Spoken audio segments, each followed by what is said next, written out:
let's say we have a geometry like this, some kind of canopy that is over the walls like that. So this geometry, you can create anything you want, like any surface that you made from the assignment 2, bring that up, and then no, that's it. Okay.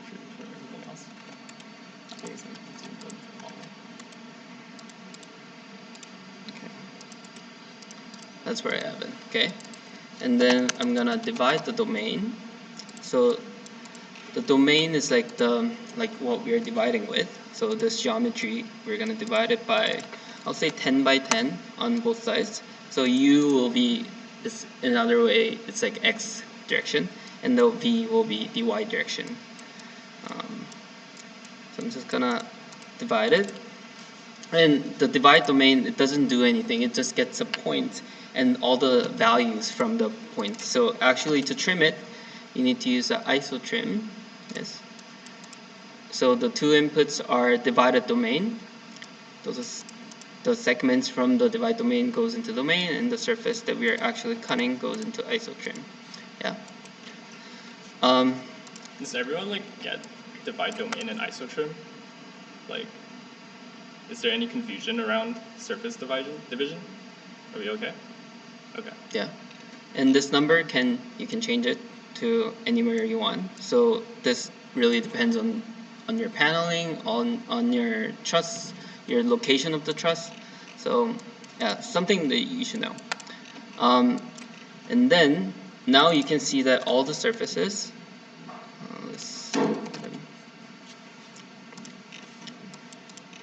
you can see that here there's only one surface that I'm dealing with. Now that it's trimmed, I have 90. Let's make it 100. I have 100 surfaces, right? So what I'm gonna do, I'm gonna get all the middle points. So what I'm trying to do, I'm gonna get all the middle points through the intersection lines, and then create a curve that goes through that. So I'm almost making a profile curves in between those surfaces, all the 100 surfaces that I have. So the command that I use is iso curve here. And the two inputs are surface and the UV point. UV point is the specific point that we want from the surface. So the surface goes into that. And remember, UV point, we need the MD slider.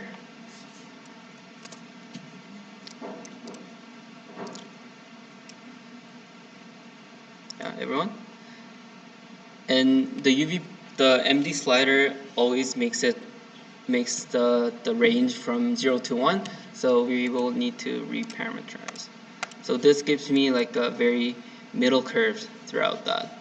And this happens also in U direction and V direction, so you can see, like, if I pull the curves out, you can see this is going only one way, and the other is going the other way. Yeah. So you can pick which direction you want to go, and then we can use this profile curves to create a truss.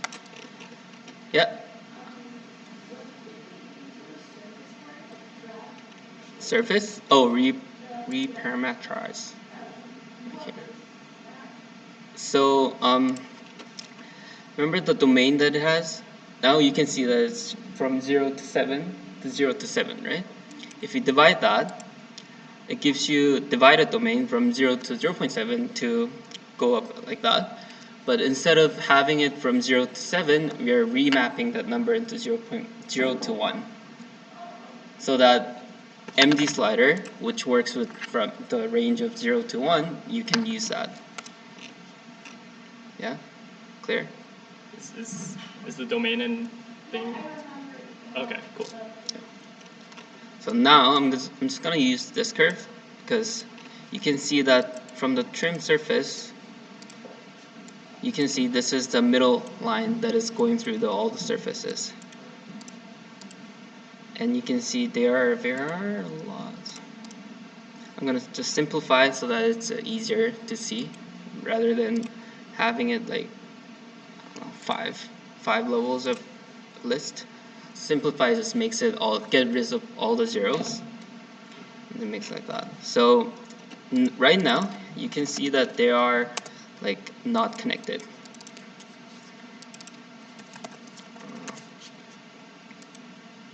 You don't have to follow this, I'm just showing you.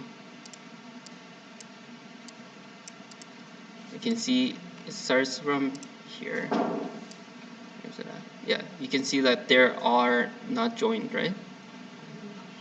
Yes. Do you see all the green thing? So it starts there, and then it's those are segments. So what I would do, instead of having them as a segment, I'm gonna join them. Join curves, and then it just automatically joins all the curves after we flatten it. Because right now, like, we are treating all the curves as like one entity, but we just want it to be like flatten. Yeah, we would have to flatten this so that wherever it touches, it will be joined. So flatten. Just gonna flatten tree.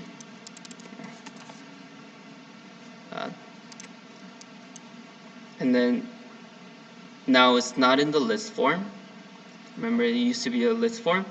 Now it's like a plain flattened curve. Now when I join it, there's only 10 profile curves that it gives. Instead of the things that I had, it's 100 of them. So basically what I did, all the curves that I had, they were like shattered, right? At all the points that I made. But now, since I joined them, there's only 10 of them. So all of the curves that are in one plane, they are joined. Truss, there are a lot of kinds, but I'm just gonna do like a very simple, like a V truss. Zigzag almost, yes. So I'm pretty sure Brady went over this, but I'll do like a very simple version that is easier, I think. So first things first, we need to get all the segments. So we had to join one curve, and then we're gonna divide it again, so that we can control how many curves that we want, or the points on the curves that we want. And then you can control the number of counts. So there's 20. And then you want this truss to go to the Z direction, right? So I'm gonna move it.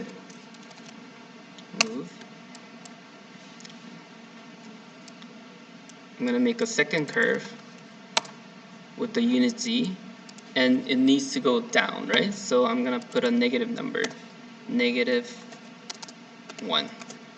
Sorry. -1 to 0. Right, you can see that there's another profile curve that is made from the curve that I originally started. From there, I just moved it. And then this needs to be divided again. But for this case, it is better to treat the curves different, like in separate order, so that we can control what point connects to what. I'm gonna copy and paste the divide curve and then plug it into move. Now we have all the points that we can start building the curves on. Everybody good? Yeah? So let's look at this. If you have a curve like this, and if you have a curve like that, like if you can think of the algorithm behind the truss making, I would select the first point of that curve, and then connect it like that, right? So there's an easier way of doing this when you think about it. What if we connect every second point on that curve, and then this can happen on the other direction as well, and that gives you the V-shaped formula, right? V-shaped truss, like that. Yeah, it's easier to draw it out and think about the algorithm first, and then we can like bring it to Grasshopper and do it. So since we have that, I need the first point and the second point, first point of the first curve and the second point of the second curve, right? And the third, we're gonna skip the second one and the third one to the of the first curve and the fourth one of the second curve, right? So I need to call pattern. So what it basically does is calls out, like it deletes by the given pattern. So right now, if I plug this in, it gives you the pattern it has is the false, false, and true, true. So it's gonna delete the first two and then leave the next twos out. So we can definitely edit this. So if you go to call pattern, right click and set multiple boolean, I'm gonna delete. Oh yeah, it's in the panel. You can directly edit it, but it's the easier way. True, false, like that. So we wrote this down. And then always, if you're plugging in, I think it works like this. So if you're plugging in like a series of booleans or any data that you're putting in, always deselect the multiline data, and then it gives you that pattern. So right now I'm selecting the first one and the third one and the fifth one and so and so. But here now it's different, because if you plug in the same pattern, now we're getting the one that is going on top of each other, right? So here I'm gonna shift, or actually I'm gonna delete the first one so that everything is like now shifted. So instead of using the pattern, I'm gonna call index, and what this does is it deletes the data that is on the certain index. So like 0 will be the first item that on the list, and the negative one will be the last one. So I'm gonna just get the panel, get 0, and then put in the indices. Now from here, it starts there. So from here that I started, and then I called out the first one, so I deleted the first one. Now this one doesn't have the first one anymore. Now if we plug in the call pattern, now we can see that the pattern has been shifted. So you get the zigzag motion, right? Now everything is on the list form, so it's like,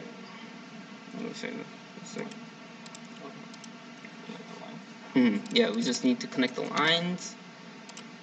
So the first one goes to the, you can see from this point, this only will connect to that, and the second one will only connect to that. They won't connect to the one each other. I think it works. Let's see. Okay, like that.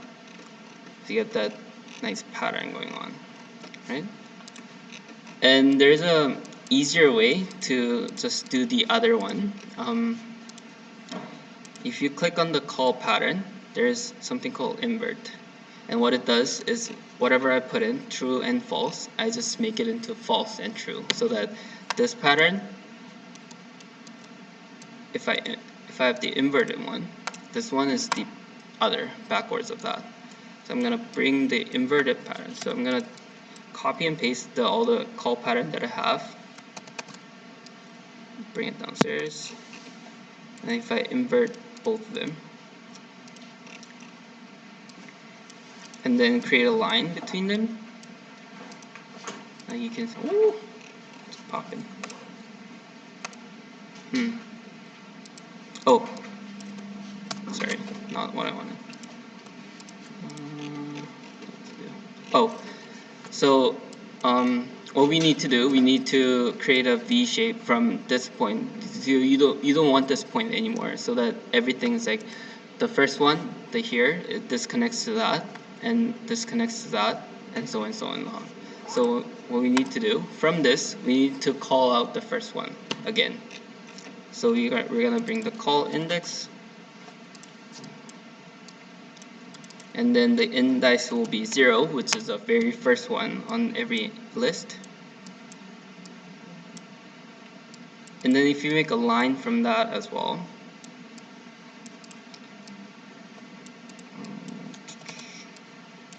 so instead of having the line, actually I'll make one. from this list, we're going to plug it into the called list, and then the endpoint will be the same. And you can see there's a truss made easily. But there are lots of different truss patterns that you should really explore. And if you guys have like an idea that like a truss or like a choice of truss that you want to do, we can definitely help out with the algorithm that needs to be done, or like steps that can be solved. Yeah. Any questions?